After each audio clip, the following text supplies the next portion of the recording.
Something you said, when you said about the freedom of being a Kenyan filmmaker and not having this weight of historical excellence, right? I think that's related to that is one of the reasons I'm really happy to be back living in Kenya. Right. I feel, a liberation, and I guess because our creative industry is so embryonic, there's that liberation and freedom to kind of set the stage, or, have a place where, it's not saturated and you can really, I don't know, for me it's been very grounding to be back home, and as a result I feel like I'm more productive, I'm more creative, just being here. I don't know if you ever felt like, for me, living in the US and in the UK, I always felt like, it's so transitory, like I'm not in control over being able to stay here. You know what I mean? Yeah.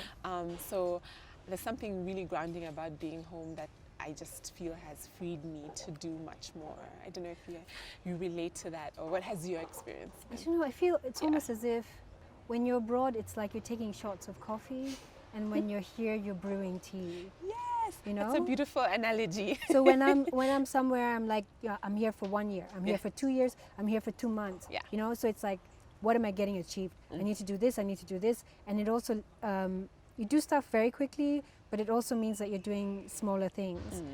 And just the energy that you put into it is at such a high level, because it's going to be over soon. But it's also that feeling of being a foreigner, a feeling, and you're not a foreigner, you're a migrant, because our skin is brown. So you're the person who gets checked at the airport, like, what's going on with your hair? You're carrying something in there. Never. I have never carried it. Only curry shells. Only curry shells. Anyway, but when you're here, it's like you allow things to brew longer, and they can go deeper, and you can look at things, you can leave them for a couple of months, work on something else, come back, and look at them again, and you see things differently. And I feel as if my work has matured in that slow brewing way, but it's really definitely, it is a necessity for me to be able to travel, to go get those shots of coffee and to come back, because that exposure, that meeting new people who are also in that sort of moment of like, oh, I have 2 weeks here, I have 1 week, that energy to revive me. I think I get that. I get that. Though I feel like younger people are in that space all the time. When my films are playing in festivals, I find as if the creativity maybe that African women are expressing in terms of my fellow African women filmmakers is really strongly celebrated around the world. Whereas I feel that commercially, male or men filmmakers are the ones who are making more strides commercially, locally. Got you. Okay, so it's like, I think people are interested in experimental languages in film, people who are still finding their voices, looking at different paths to follow in the filmmaking process, whereas commercially it's a very traditional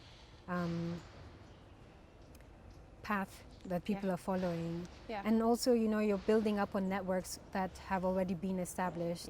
So those networks might not necessarily allow us in, but whereas festivals will allow you in because of the creativity of your voice. Sure. In terms of someone telling you that something isn't accurate, they could be that, but then there's also the idea of African culture being stagnant.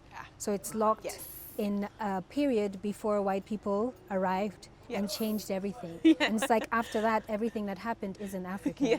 But if it's not African, then what is it? The way that even as Christians, we don't pray to Jesus the same way that people pray to Jesus in Europe.